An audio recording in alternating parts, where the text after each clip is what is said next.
Sənin boğazın ağrıyır, uduğuna bilmirsən. Elə bir burdan daş sallanıb, hər halsızlıq verir. Bax, salacaq səni yatağa.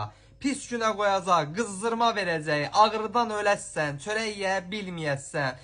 Vaxtında müdaxilə elə. Hə, necə müdaxilə? Mənə diqqətlə qulaq as, izah edəcəm. Amma əvvəl ekrandakı ürəyi qızart. Yaxınlaşırsan apteka, pulmolor sprey alırsan. Bu spreyin əsas təsir edici maddəsi propolisdir. Bildiyimiz kimi propolis ta dədə babalarımızdan boğaz iltihabında, boğaz ağrısında istifadə olunur.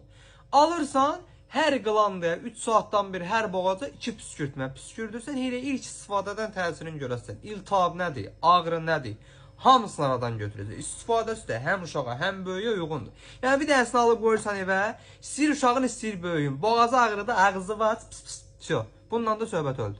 Bu tür faydalı videoların davamı üçün məni mütləq takip et ki, sağlamlığının qeydinə qalan əzzaçın baloqlarla hər zaman sağlam qalasın.